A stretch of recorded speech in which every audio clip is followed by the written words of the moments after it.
I have just received word that the Emperor has dissolved the Council permanently. The last remnants of the old Republic have been swept away.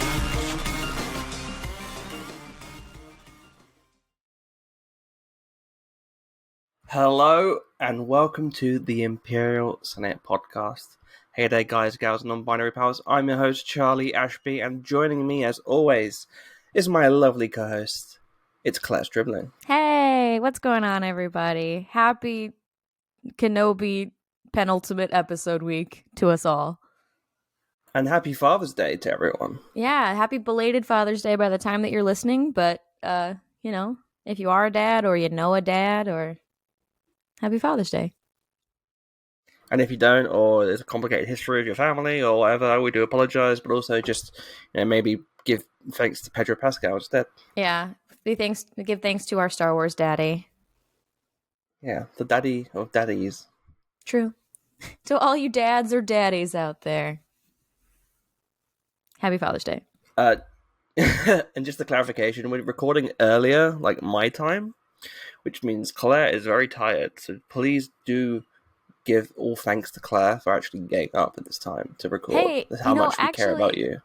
You see, actually, it's not that bad as far as my time goes. The problem is I'm picking up extra shifts to do that old Star Wars Celebration financial bounce back in order to make sure that I'm good to save a little bit of money and go to Europe next April. So that's why. It's not the time. The time is usually fine. But I appreciate you. Please give me credit anyway. That's cool. I'll take it.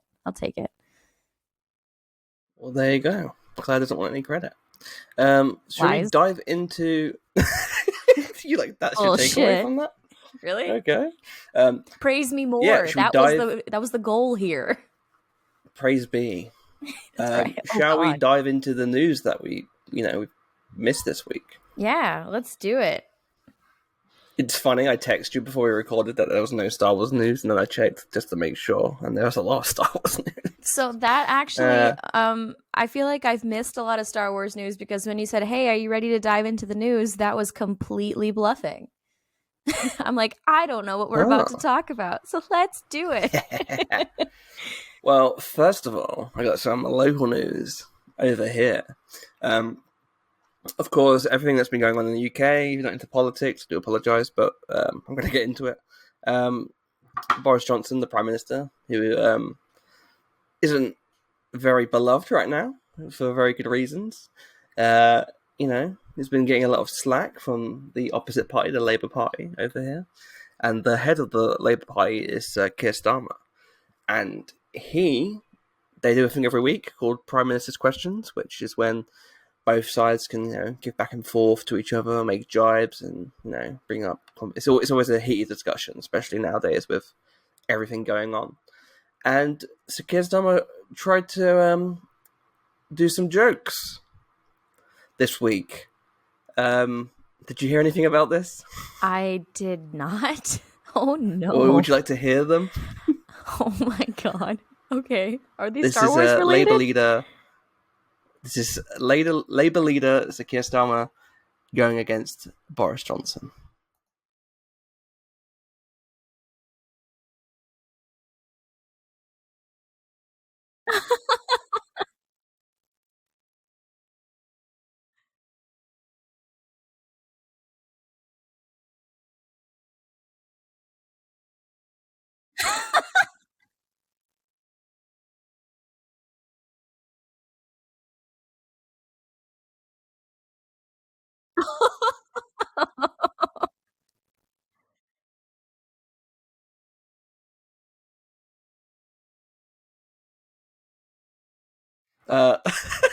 There you go. Amazing! Wow. Yeah. Props. That was pretty good. I love a good Star Wars themed roast session, especially at our highest levels of government. I'm here for it.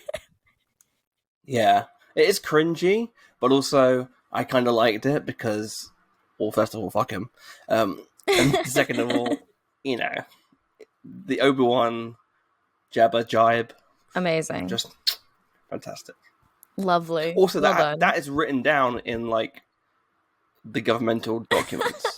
These are documents that have been going back thousands of years, Claire, and now Jabba the Hutt is mentioned in one. Jabba the Hutt is parliamentary canon. Oh, I'm here for it. So yeah, that was the first piece of news this week. So yeah, a little bit of politics news to throw that in the beginning because Star Wars isn't about politics. But politics is about Star Wars, apparently. Yeah, absolutely. The next piece of news, we've got some new LEGO sets announced. I don't know if you saw this. No. So we have 2 new LEGO sets announced. The first one is the Justifier from the Bad Batch. It is the ship we see, and guess which figures we get with that set. Who do we get? I don't like guessing. You get the whole batch.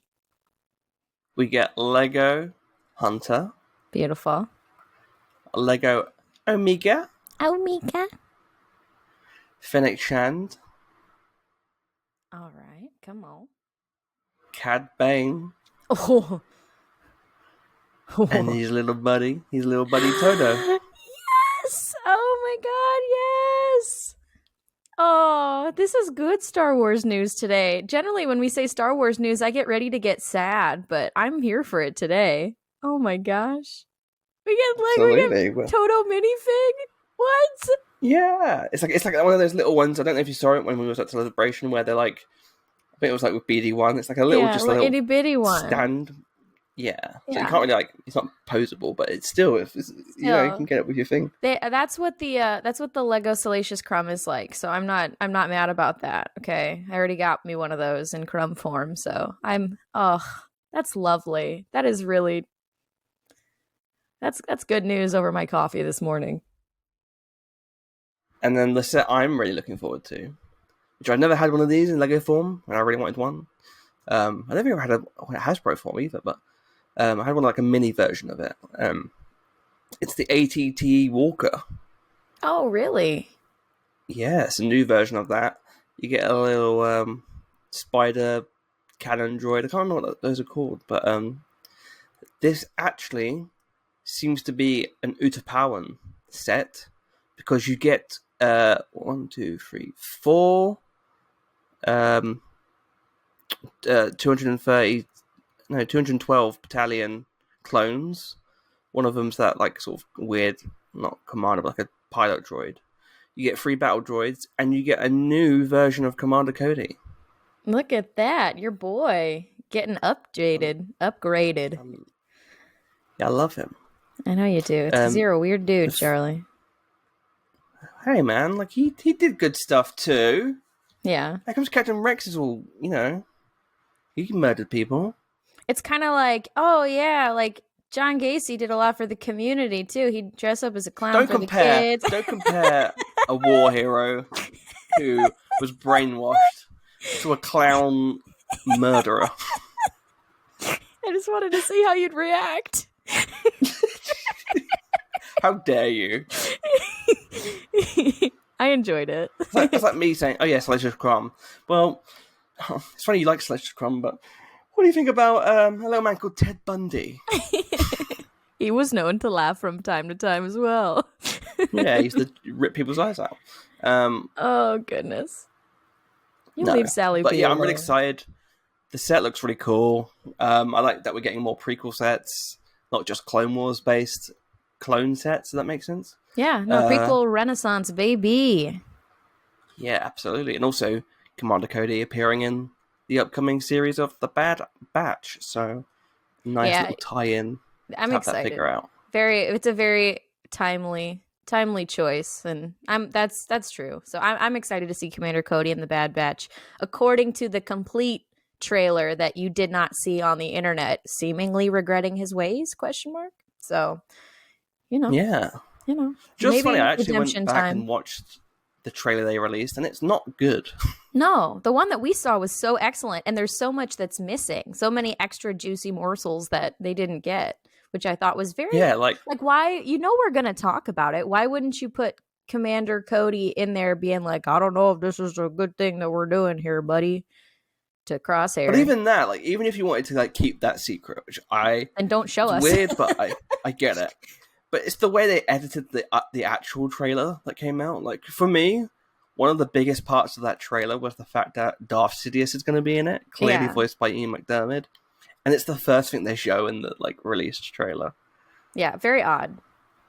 Very strange. But what can you do? What can you do? No. We're not editing the trailers, you know. We're not doing any of that nonsense. Yeah. Don't blame us.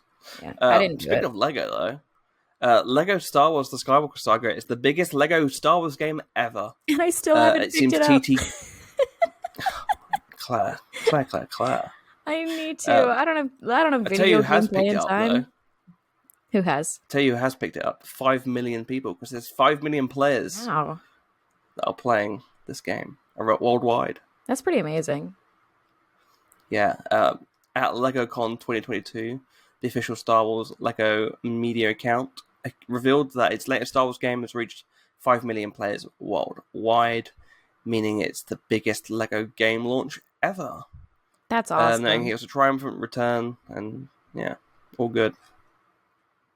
I'm glad that I haven't played... Oh, go ahead. Oh, sorry, I keep jumping in. No, you go ahead. Go ahead. You're good. I keep forgetting that I haven't played the sequel trilogy element. Yeah, I haven't played the sequels yet, so I need to get on that. Yeah, you do. Says the woman who still hasn't even purchased the game. You should stream it. I should stream it. I know it would be fun. And everybody else has already picked it up, so maybe they can, you know, live vicariously through how bad I am. I doubt you're going to be bad at a Lego game. You don't know that.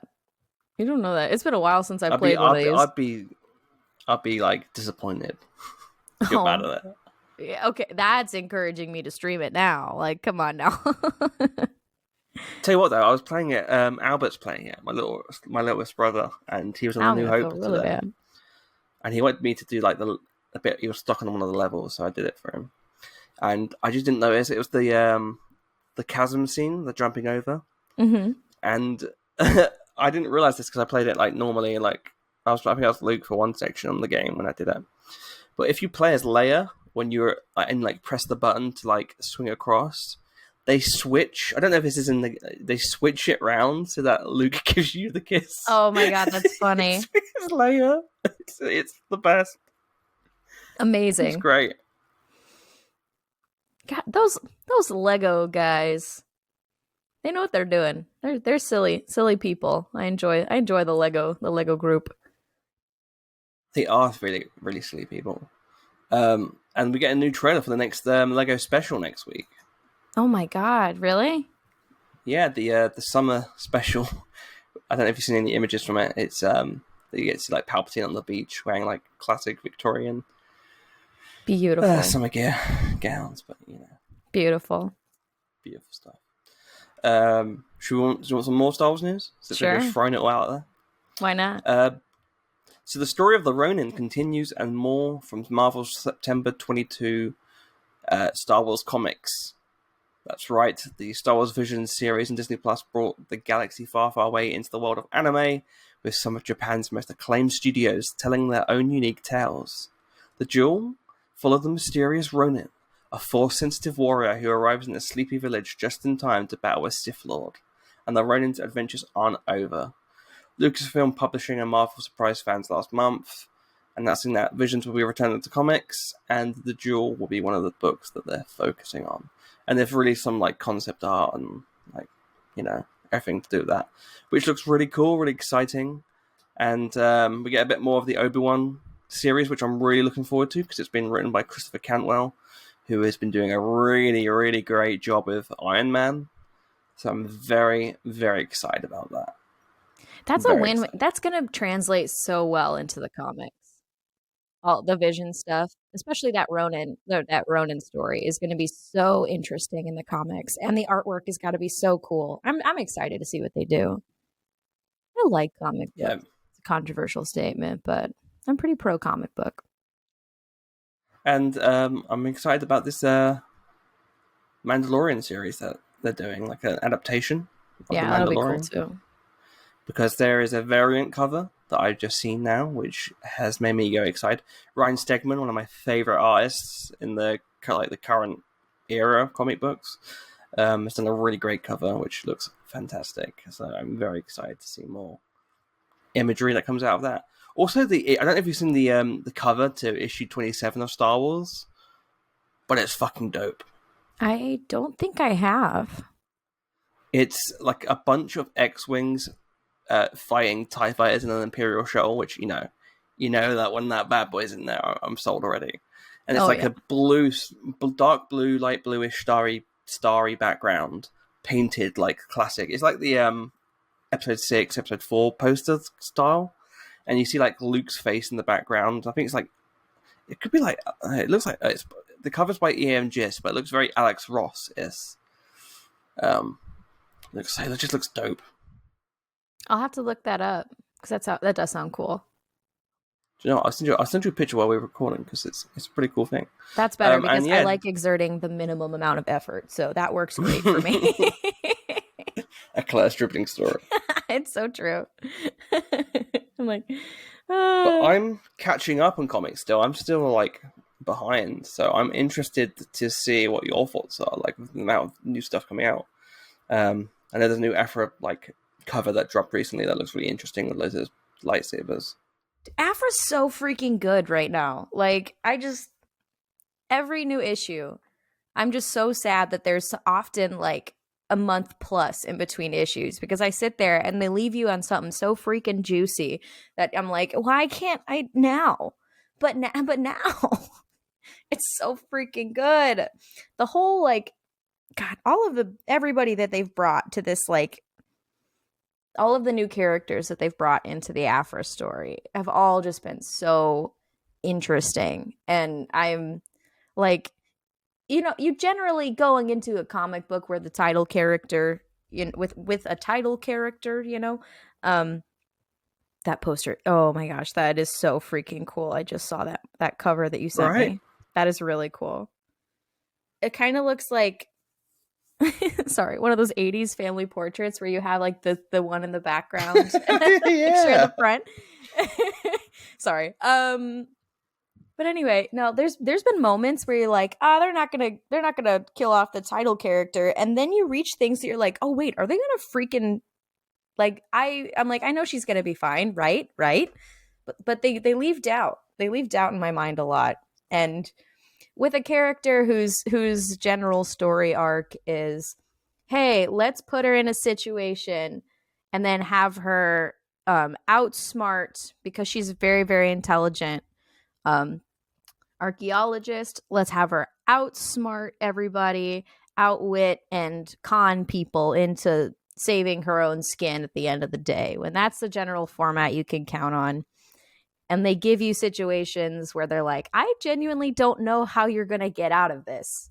It's always, it's fun. It's a very fun series. I love that I get to cover it for Pro Axiom, and just amazing. Just, I think it's such a good series. For me, I really love Afra as a character because it's just, we never really get that like historical aspect sometimes. Like we get bits and pieces of it. Like I like the Imperial and Rebels who goes through the artwork with Sabine, where they go through the What Between Worlds.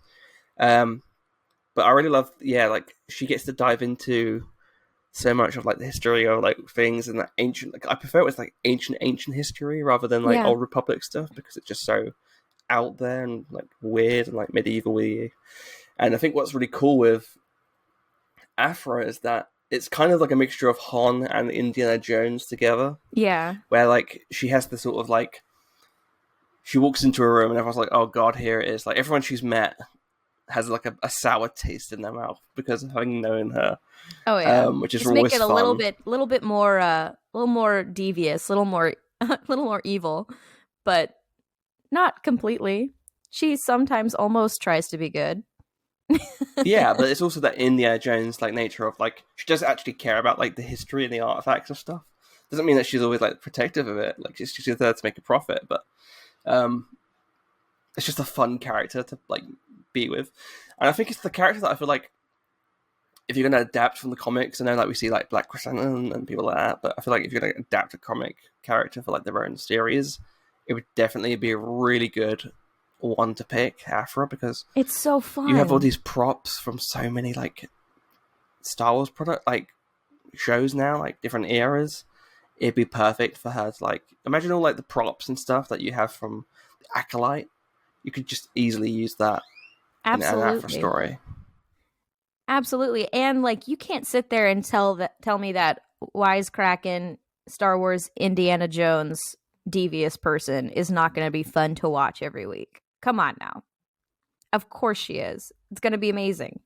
But no, I wish. I wish. Every time I read the book, I just hear Chloe Bennett's voice. So I beg Disney, please cast Chloe Bennett as Afra, because that would be fantastic. Honestly, I would love that. I think that'd be excellent casting. She's got the absolute, like, perfect snark level down for it. It'd be so good.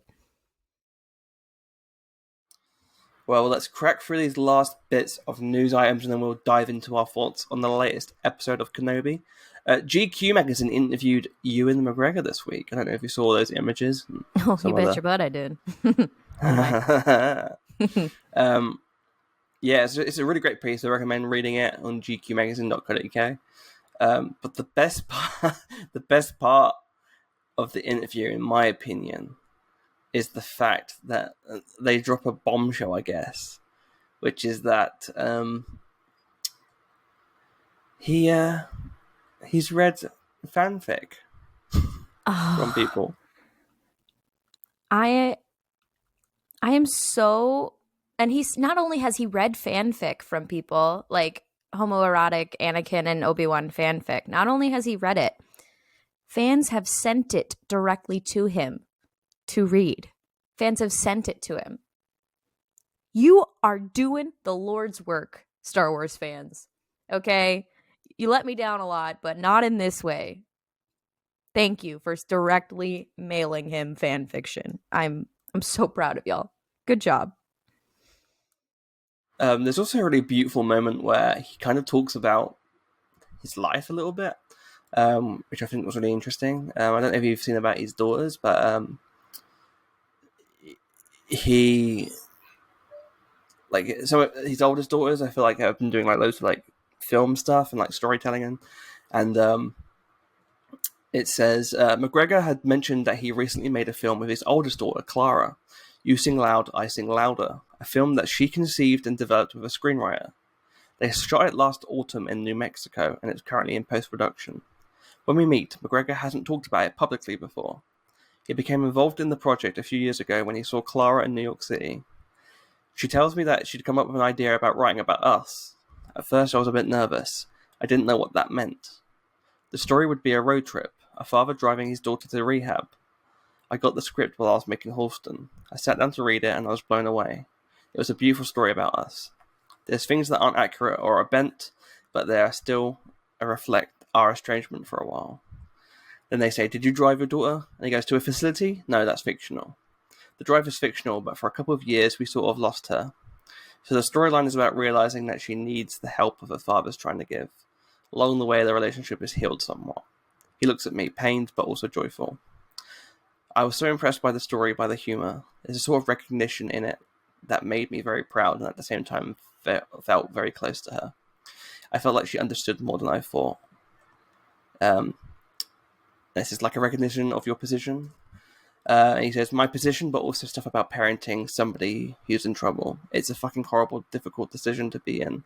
You're so scared of what could happen. You would do anything in the world to stop losing them. The film was shot with a small crew. He loved the production's modesty, the relationship between him and his scene partner. We play father and daughter, he says. It's a reflection of us and our story. I was really impressed with her as an actor. It was just the most remarkable experience to be acting with her.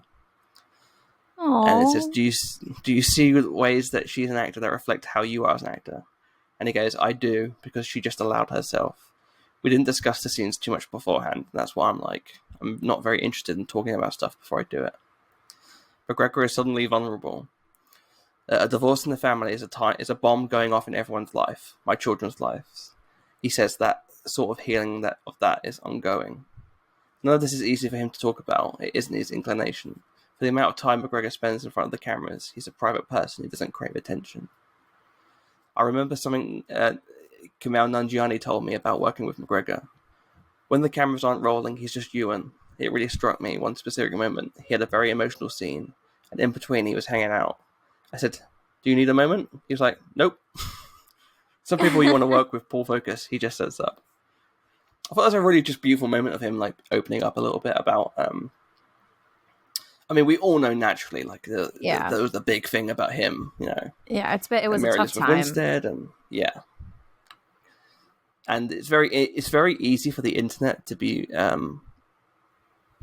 you know, to roll with someone's life based on just bits and pieces of context without taking it into account that these are actually people's lives. And, you know, like, I remember Clara McGregor and, like, some of his daughters posting, like, angry stuff at their dad because, funnily enough, when you're a real life person, that's what you do with family. Yeah, family believe it or not. Like, wow. So, you're not always happy with members of your family 100% of the time. They do stuff that pisses you off, but you still love them. That's wild concept. Oh, wait, that's normal. absolutely. And it's unfortunate that it happened under the lens of all of this, you know. You can't just bottle everything inside. And it's unrealistic to expect anybody to do that, even when your family's in the spotlight, you know. It's crazy. I mean, even we do it, and we're like nothing. We're not even on the scale of Ewan McGregor. But if we were to be, like, completely open all the time, it'd be a mess. God, it really would be. Jesus. Scare Ollie all we should away. do it. I don't know about all that noise. Don't worry, they'll never find the body of Clare. We're fine. We hit it well enough. I think so. We did a good job. One last bit of news, which I think that, I don't know if you've heard about this, but I thought it was really interesting. Dropped today, actually. And that is that Stranger Things, this is according to metro.co.uk, Stranger Things star Millie Bobby Brown is in secret talks with Disney for £12 million Star Wars role. That's wild. So yeah, Millie Bobby Brown is reportedly circling the idea of heading to a galaxy far, far away as her time on Netflix's fantasy juggernaut Stranger Things starts to draw to a close. The 18-year-old is said to have already held secret talks with Star Wars executives about a possible future in the universe, which is likely to come with a multi-million-dollar deal. Her and her father and manager Robert are also apparently already friendly with franchise boss Kathleen Kennedy, helpfully. Millie is currently starring as 11 on season 4 of the nostalgic yet creepy hit TV show that shot at the stardom in 2016. She reportedly earns £1,818,000 per episode, having taken $250,000, £205,000 for each episode in season 3.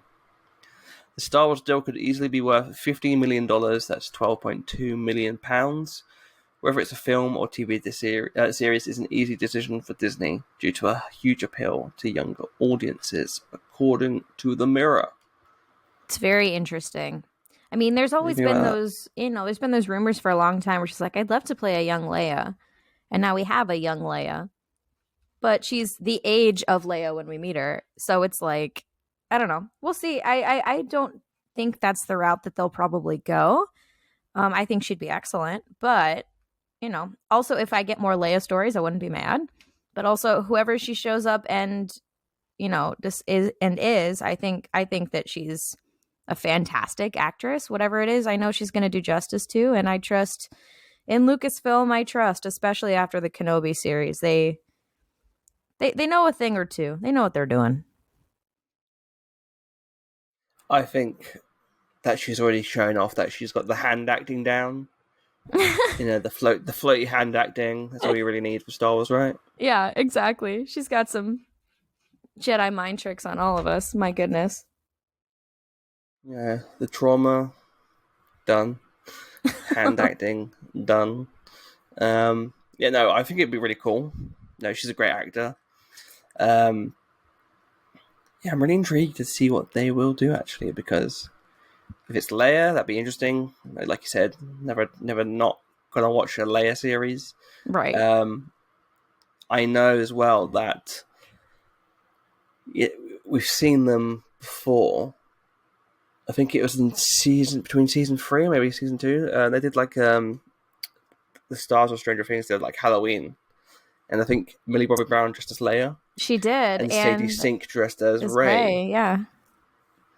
So yeah, it'd be interesting to see those because that whole cast are like Star Wars fans. No, Gaten Matarazzo keeps Huge bringing Star up Wars how fan. much he loves the prequels every year, which is great. I know Joe Keery obviously joked about Star Wars before. So yeah, it'd be really cool to see. That cast is very talented. It's a really well cast show. So the more the merrier. Yeah, it really, and it amazes me how good they were at how young they cast him and how much better even I feel like they're all growing into the you've watched them grow as people and as actors, and they're just it's just they done good at casting and nurturing this young talent, and I'm excited to see where they go, and hopefully it is to a Star Wars Miss Millie. So yeah, cool.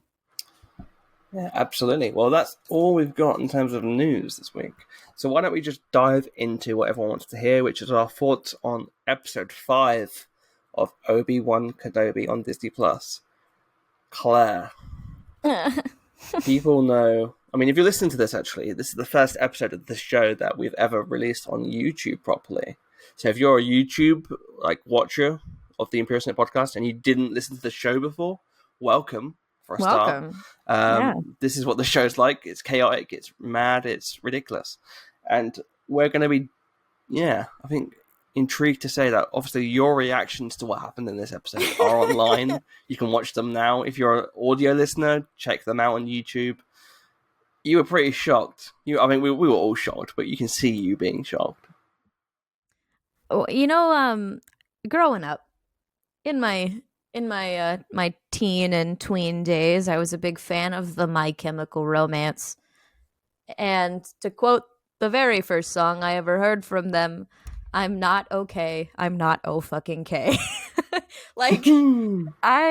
Oh my God. I think that we can all agree that what an emotional roller coaster.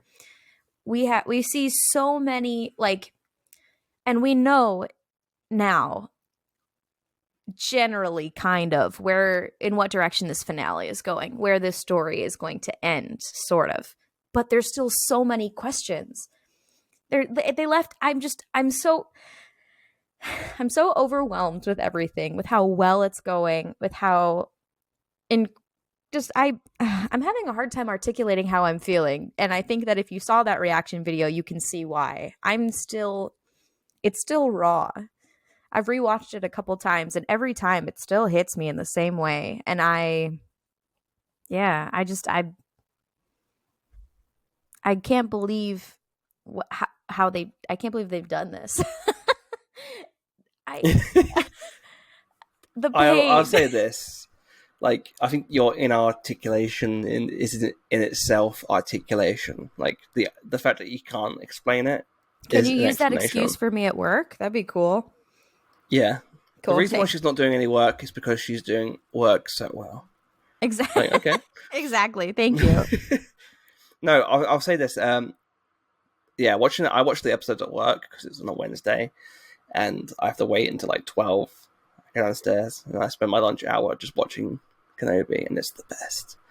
And I was like, oh my God, I can't believe this is happening. I felt like a 6-year-old again.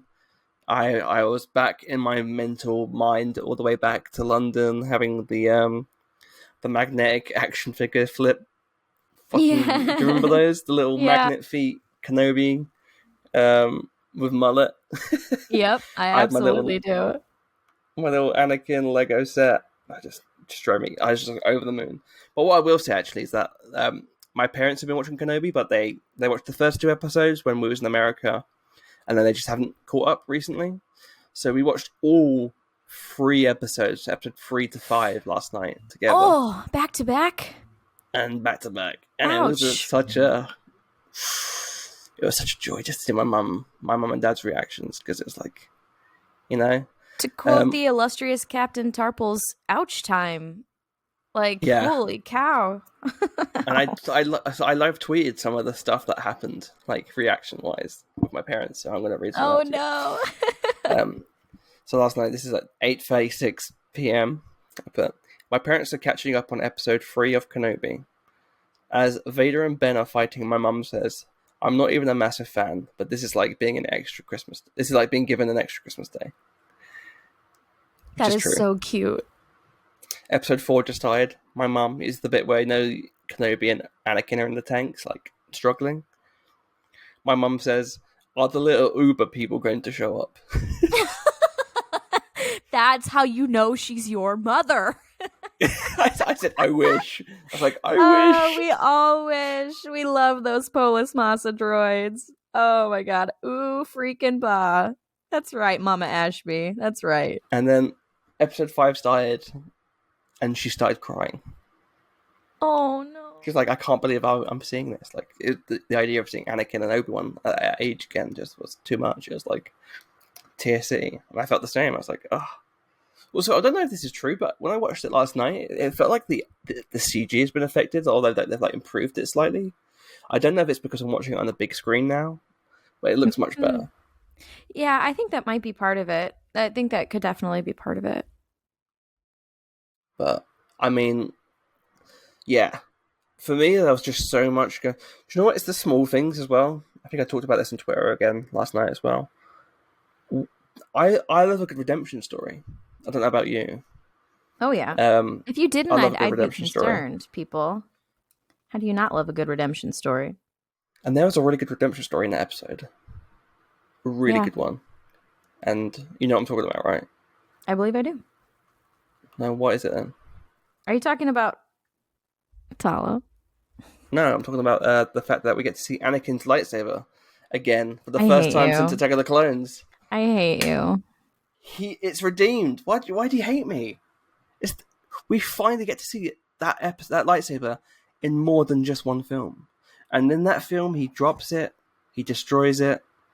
It's disrespected, Claire. It's disrespected. And in this one, we get to spend more time with it. I feel disrespected by this metaphor. I can't. I'm not joking. I'm glad that they've got more time joking. to shine. Is that why you're angry? You're like, yes. What the fuck is wrong with Claire? The saber looks like Vader's, but it's not. I know, but it's not. It's cool. It's cool. No, honestly, it was really cool to see that. Because it was funny. I don't know about you, but did your brain have that immediate thought when you saw them? You're like, oh, when does this take place? Is this like after episode 2? And then you're like, oh, dummy, he's got 2 hands. Of course it's before episode 2. Yeah, that's exactly what I thought. I was like, we lose the lightsaber in episode 2. That went through my brain. Well, actually, I'll be honest with you. When I realized that we were on Coruscant dueling in the Jedi Temple, not a lot went through my brain other than like that's true knee stroke. But other than that, the ovary production started working. Oh my god, yeah, I was Miss Fertile. It's like Attack of the Clones. There's a little Natalie Portman running inside you, like diving. Something wonderful has happened. I got a flashback from Attack of the Clones era. Luke and Obi-Wan and Anakin. I'm pregnant. Wait, what? The Force works in mysterious ways, you know. But yeah, it just happened. It just happened. It really did just happen. Oh god. And someone pointed out that obviously he's staring at Padme's apartment, which I didn't click. Oh, that didn't click with me either. Oh. Which is, you know, it makes me laugh though, because it's kind of like my mind works in 2 ways. There's the comedic part of my brain, and then like the emotional, like storytelling part of my brain. And my storytelling part was like, that's really beautiful. It's the fact that, you know, obviously he still cares about Padme, and it, you know, reiterates his feelings of what he says in episode 2. The other part of my brain was like, can you imagine if it's like, I haven't seen her for 10 years, Master. And he's like, Anakin, you looked at her this morning. I saw you with those binoculars. You creepy fuck. See, it's funny that you say that you have like the storytelling part. I don't have that part of my brain. I just have the part of my brain that I feel things and then I deflect with humor. So I understand that the joke making part of it. So I'm like, oh, this is too much. This is too much. Make a joke. Insert high ground joke here. It's basically how I roll. You could feel, you know how Obi-Wan could feel a million people dying on Alderaan? Yes. With the Obi-Wan mullet and the young Hayden's smile, I could feel a million, billion women who were raised with the prequels all collectively getting excited. Oh, God. Like you said, something wonderful has happened. I could feel a million women ovulating out of their normal time. Like, It's the mullet. her basal body temperature. It's changing. It's the rat tail.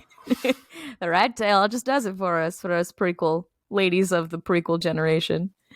That smile, that damn smile. Oh, that damn smile. That damn everything. Come on now. I was just so happy that when we got that flashback, it, like, everyone's talking about the rat tail and the Padawan braid, but the mullet, the only mullet I will accept, right there. It's fantastic. And they look so good. I know people are like, but they look like they're 40. I'm like, well, that's because they are. They are. You know, I feel like, yes, the aging is fantastic, but also there is a part of your brain that has to accept that this is a story. It's not actually like them filmed 20 years ago. You have to put, expectations down a little bit. Because you know what happens when you de-age somebody? At least in my brain, when I watch the movie and/or show, my brain, upon the first watch through, doesn't go, I'm interested in the story, I'm listening to the story. My brain goes to, wow, they look really good, or they look really weird, or I'm just staring at their face because they look so different. It takes me out personally, so I get why they wouldn't. Because upon my first watch through, I'd rather listen to what they're saying and see, hey, Obi-Wan, how didn't you catch all those red flags in this conversation? Then sit there and go, oh my God, wow, they did a good or bad job. It is funny, isn't it, when you look at the scene with Obi-Wan and Padme. It's like, Anakin's turned to the dark side, and they're both like, oh.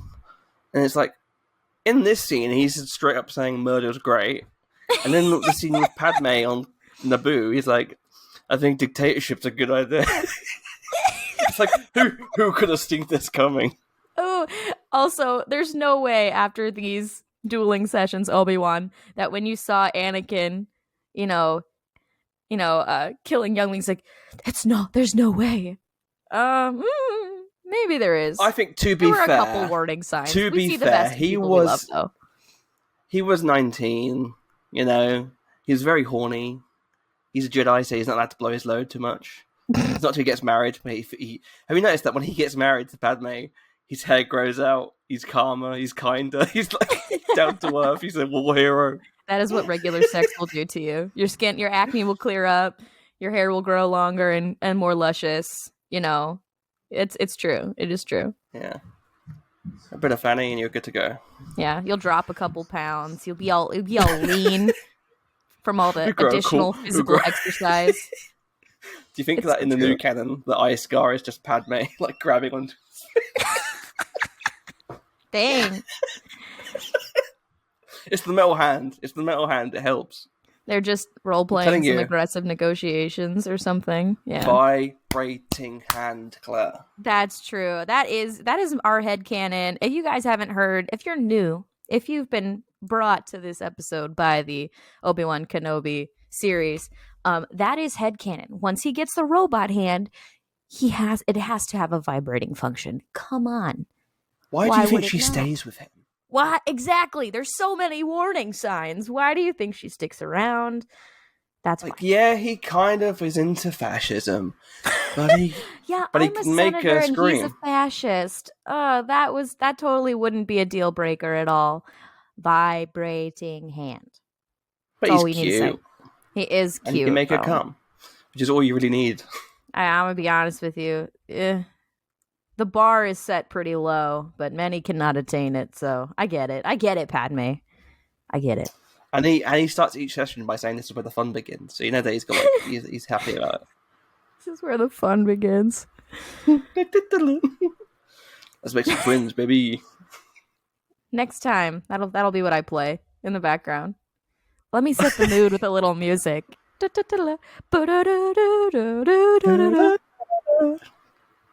be great. That would be great. That would totally Yeah, change the dynamic of the situation. The stakes would be elevated for sure. Just drop your pants like when Darth Maul lightsaber ignition scene happens. I feel like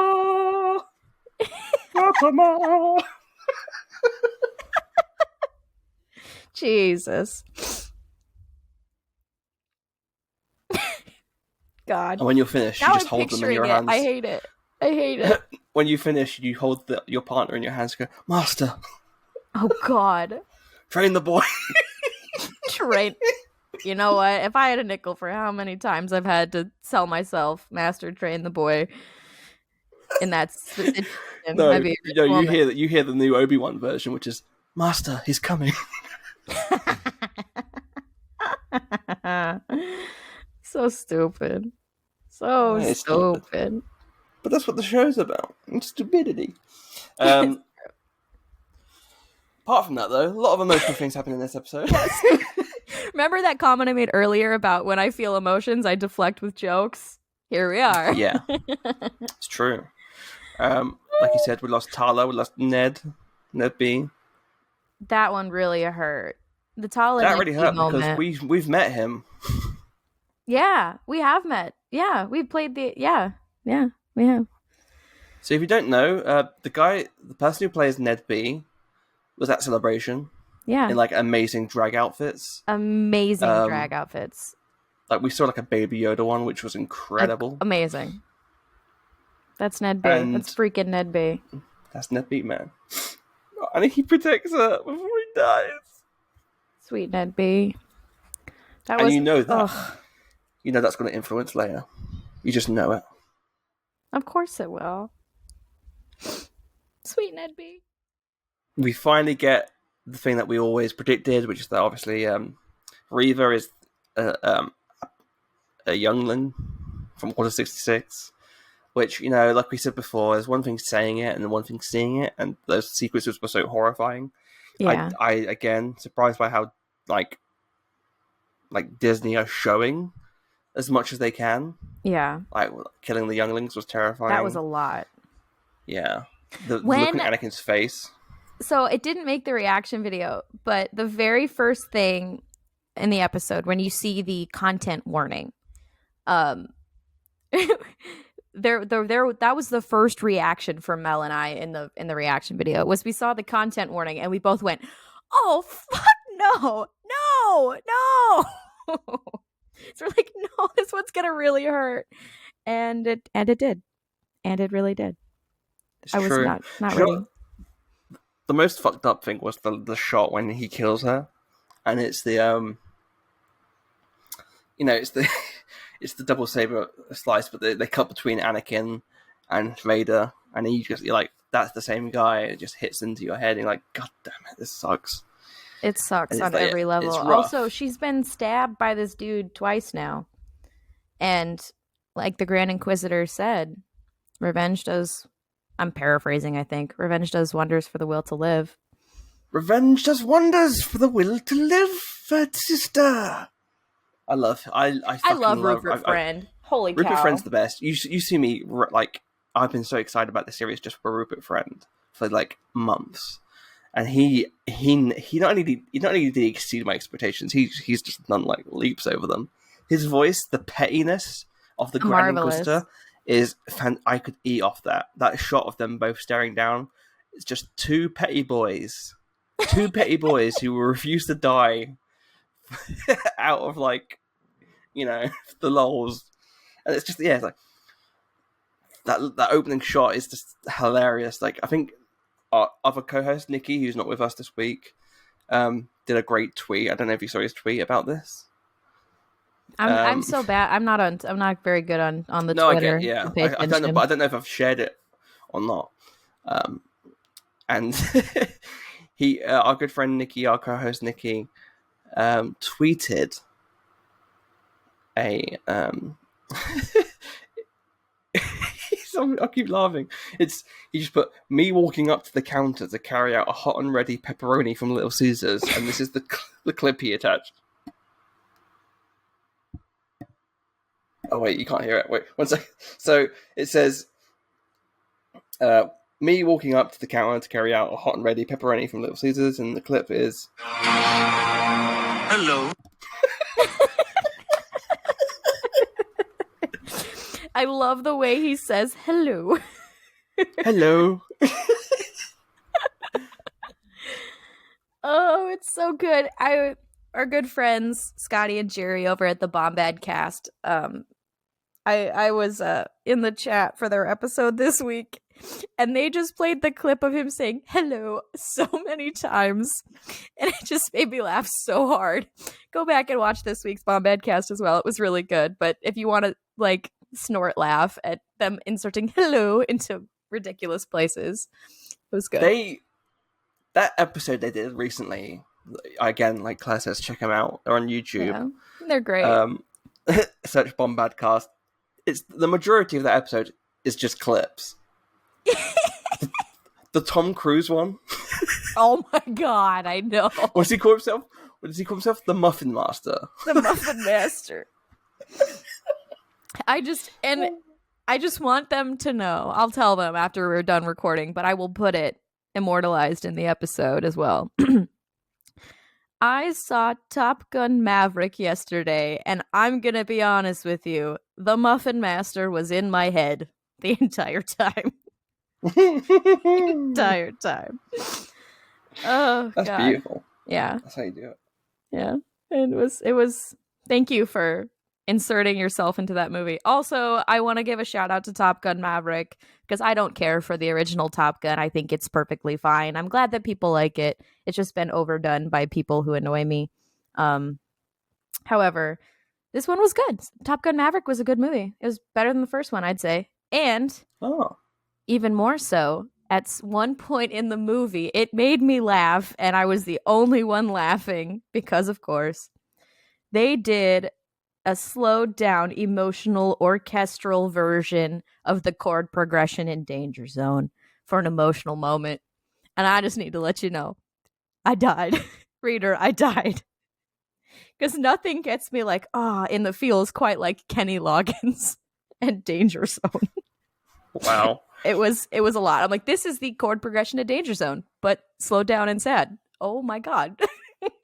So listen for that, kids, next time you go. Incredible. Anyway, Star Wars.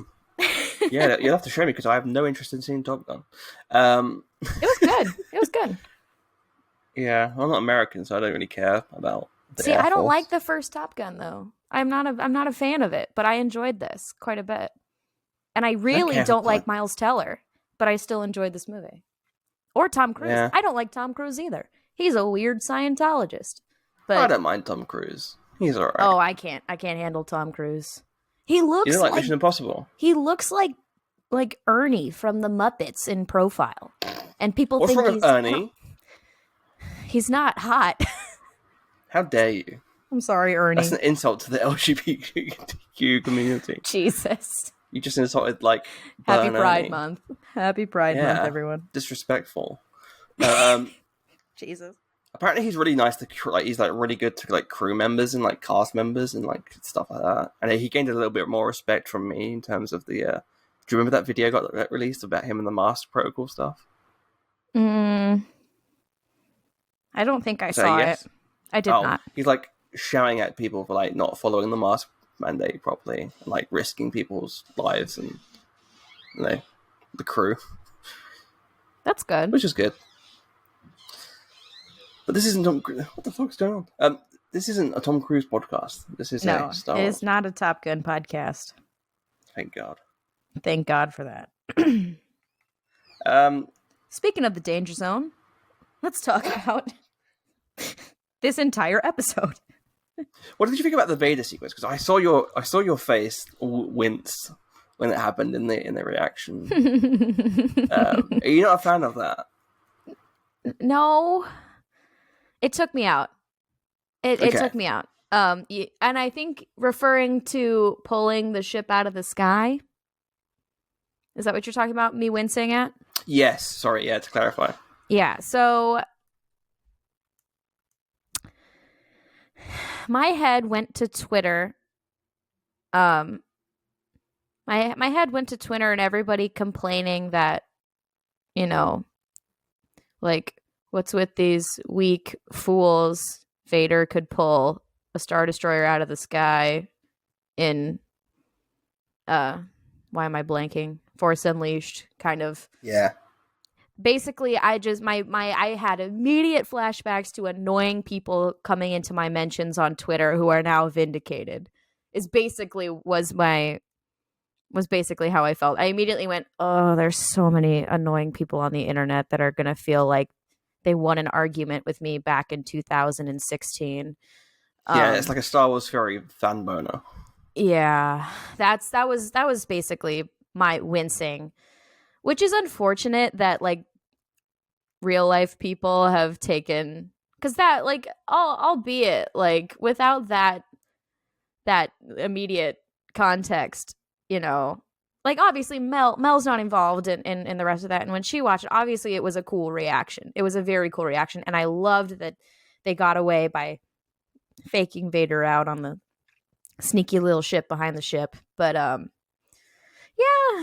it did take me out of it a little bit, but immediately put me right back into it, because that fight between Reva and Vader Dope. was so dope. And like, to me, as a very, very proud cat owner of a cat whose name bears the name of a Sith Lord,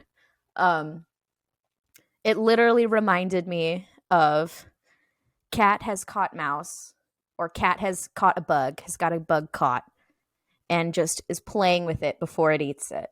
Like, before it kills it. Yeah, I said the same thing. It's just like he's batting her around like a little mouse. It's like, hi. It's a lion. It's a lion. It wants to play. It wants the challenge. It doesn't. It can easily just. That's the thing that people are like.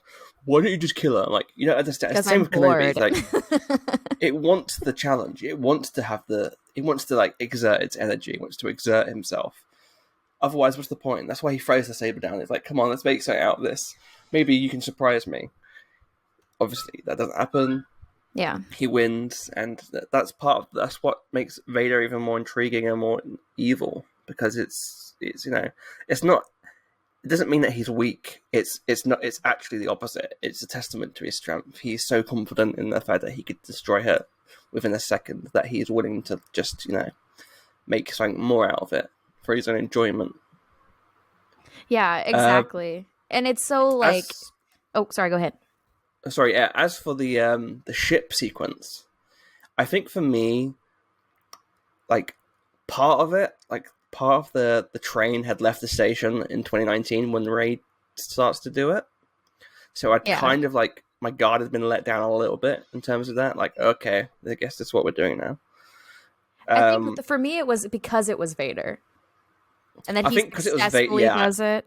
You know, for me though, I think the reason why I let it go was, one, obviously, yes, regardless of the people on Twitter that will be like, see, this is what I've wanted to see for the longest time. I'm like, all right, calm down. For me, it still looks cool, which is always awesome. It does. But the other thing that stood out for me is that, one, you hear the exertion in Vader's voice, so you know it's not a simple thing for him to do. It seems very like hate-driven. Like this is Kenobi he's after. Like if it was anyone else, I don't know if he'd be able to have the power to do it. So it's exertion in terms of like it really takes it out of him. 2, there's no one on the ship, so it's very much, you know, the weight distribution is different. And 3, just the effects, the doors ripping off. That was cool. Pretty easily. That felt very Fallen Order to me. You know that scene where you have to run away and he's like ripping, like just throwing like shards of metal, like the hatred and the rage. I think that does a good job explaining, like, you know, not explaining, but like being a metaphor for the rage that Vader has at this time. And it, you know, to counterpoint the mellow he has in episode 4, because there's no one to challenge them really anymore. He's had years of having to just basically chill out now because there's no one on that scale to challenge him, which is why with Kenobi's, they have the little duel together. And it's not until Luke comes into the picture where he has to sort of like step his game up a little bit more. Yeah. So I enjoyed that aspect of it. I really liked, like you said, like the cat and mouse game with Vader, like not using the saber. Get to see more of the Inquisitor's lightsaber was pretty cool. Yeah, I love that we got to see all of the different functions of the Inquisitor's lightsaber, and on top of that, well, not all of them. we got a live action heli saber. Suck it, Rebel haters. Star Wars Rebels haters. But which I still think the heli saber is a little bit ridiculous, but I love the idea of Vader stopping it. My only issue with this episode is that rather than walking in to taunt Reva, the Grand Inquisitor should have flown in like Mary Poppins. Can you imagine him flying in from like the Mary top? Poppins, could you imagine what people would say? And then going, "Hello." Oh God. But I'm also glad that you mentioned Jedi Fallen Order, because even more so than the ship moment, I really felt that the duel between Reva and Darth Vader was very much reminiscent of Jedi Fallen Order. That moment where you've come face to face with Vader for a bit. It was that's what I felt in my heart when that happened. I was like, come on, that's cool. This is neat. This is neat, guys. Anyway, Star Wars, man. Star Wars is pretty good. I've got to admit. Yeah, kind of a fan. It's good stuff. I really love just everything about that sequence. The pettiness of Vader, like having known that she's the Padawan, the youngling for years, and him and the Grand Inquisitor just milking her for all she's worth just to get Kenobi out. Fantastic. Very petty. Very Sith. Fantastic. We love a petty woman. We have the cliffhanger, which is the big worry, which is that Bail sends a message to Kenobi earlier in the episode saying that, and this is the thing that really, first of all, just don't drop shit when you're running, okay? Be very careful. But the thing I actually really loved, and I think proves to me just how much I love these characters and the post, because when you watch Revenge of the Sith, of course, they're doing a lot in terms of like looking after Leia and looking after Luke, the Larses and the Organas. But what was really beautiful is the fact that they actually they love both the children. It's not just this is my child, this is my child. This is our children, but also this is Padme's children, our friend. This is Anakin's children, our brother. And so there is that scene where Bail says, I haven't heard back from you and about Leia. I swear to God, I hope she's not lost, but I will go off to help protect Luke and help Owen. And that really hit me emotionally, because it's like, this man, it's not a case of this is my child, this is your child. This is Padme's child, and he's going to go off and save him. And that was because they were there. They were all there in that little, Polis Masson midwifery unit. The feelings. It's so true. They're so quick to, it's not just about my kid, your kid. You're so right. And I was so scared for so many reasons, which is why I don't think that Reva's going to survive the next episode, no matter what happens. And the only reason I say that is because she knows that Bail Organa is a senator in the Empire who is harboring children illegally, who is giving is safely hiding some children from the law. And I just have a feeling that we're not going to let that slide. I don't know. But maybe. I don't know. But she might maybe she could be good by the end of it. I don't really foresee that happening, but what do I know? Yeah. I'm intrigued to see where they go. I don't think the episode is going to be completely about Obi-Wan versus Reva. I don't think that's the case. No, I don't I either. feel like maybe like the beginning of the episode, or even maybe like a B plot in terms of like maybe what I want to see actually is I don't want to see Obi-Wan save Luke. I want to see Owen and Belle and Baru protect Luke. Yeah. Because I think that'd be cool. And then Luke I would think be like, so, oh too. shit. But also, I think it's very hard. You can't repeat yourself in terms of plot points a lot of the time.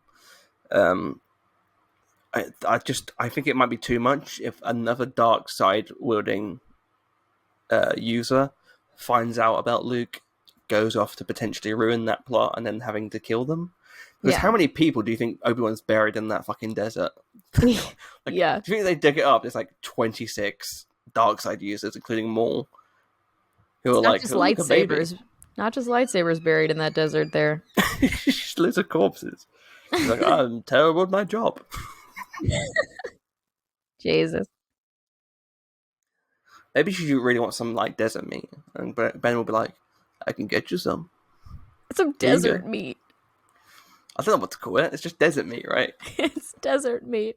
Somebody said it was like meat cake, and I'm like, that's odd. Meat cake? Yeah, I'm like,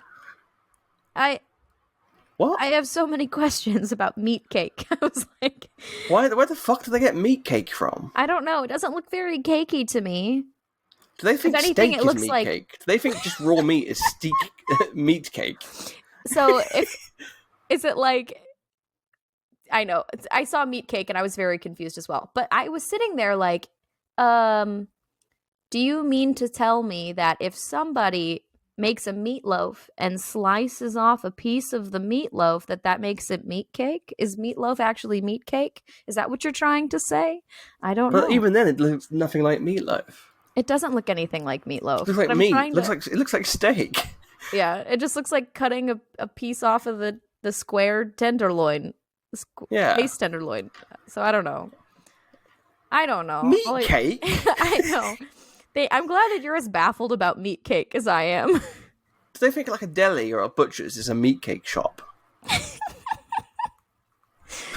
Instead of I'm not a big sweets person. Can I get a meat cake instead for my birthday?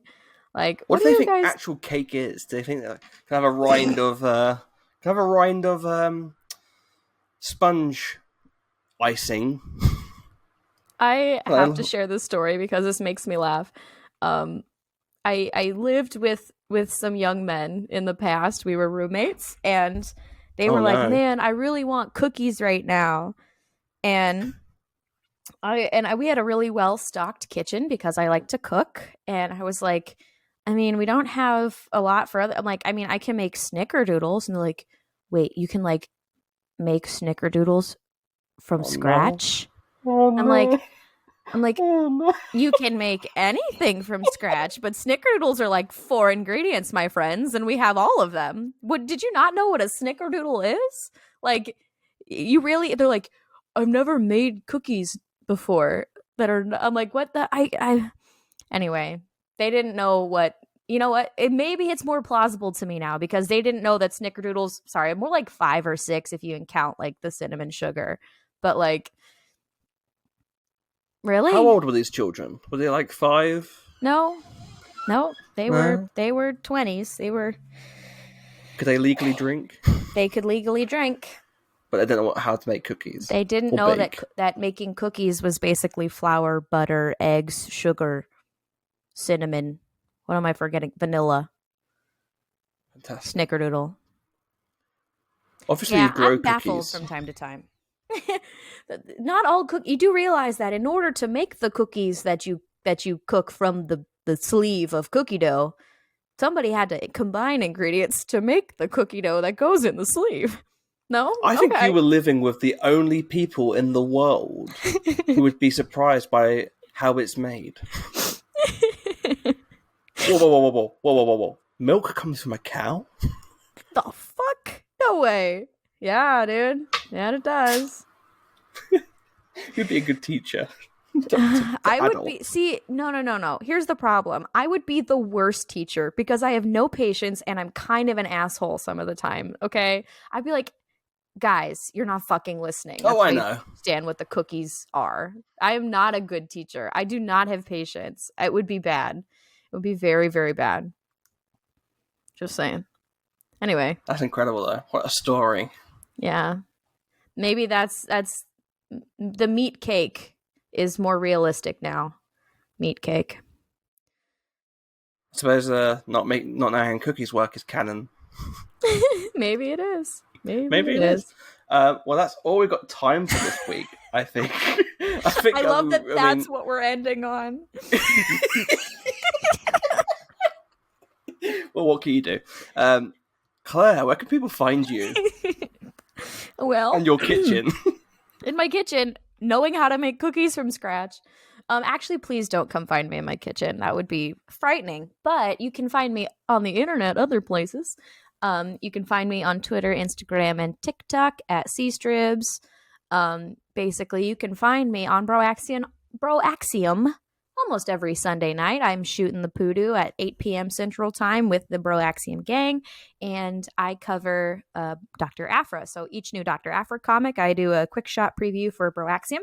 So be sure to go subscribe to the Broaxium YouTube channel. That's where our content shows up. And other than that, yeah, that's kind of where you can find me. How about you, Charlie? You went a bit Owen Wilson then. Yeah, wow. Yeah. Yeah. Broaxium. Yeah, wow. Yeah, wow. Mater, yeah, wow. Wow. Dr. Aphra, wow. Dr. Yeah, it's amazing comics, how wow. close Owen Wilson and Jennifer Coolidge sound to me sometimes. I'm sorry, I but know. continue. Our good friend Ali does an incredible Jennifer Amazing Coolidge to die impersonation. for Jennifer Coolidge. Dying. It's hysterical. Yeah. Like, shout out to the people who walk past us at Disneyland night. We had to endure, like, me walking around doing Lightning McQueen and Ali doing Jennifer Coolidge. It's incredible. More like yeah, you're welcome. You're welcome, Disney. You can follow me on the internet, on Twitter at CMWASHBY, where I put loads of nonsense on Twitter. Yay. On Instagram, I'm at CharlieMWAshby. And basically everything else you can find me at is on my link tree on both of those platforms. So if you want to find me, just find me there. Of course, the Imperial Senate podcast every week. You're listening to it now. If you're a YouTube watcher, thank you for joining us for the first time, potentially. Yay. If you're not, and you listen to the show normally, again, thank you for watching us. Don't forget to leave a review on iTunes or any other platform that you listen on. We're now on Amazon Music and Audible, so that's pretty cool. Yeah, but that's all we've got time for this week. We'll be back soon with more news and more nonsense and probably talking about nothing to do with Star Wars. But until then, may the Force be with you. See ya. Bye. Thank you for listening to the Imperial Senate Podcast. If you would like to hear more from the senators, please visit our website at imperialsenatepodcast.com. There you will find links to our Twitter, Facebook, and Instagram, as well as our Discord server, Twitch, and YouTube channels. You can also email us at imperialsenatepodcast@gmail.com. And please consider leaving a review on your podcatcher of choice. Thanks, and may the Force be with you. The Senate will no longer be of any concern to us. I have just received word that the Emperor has dissolved the Council permanently. The last remnants of the old Republic have been swept away.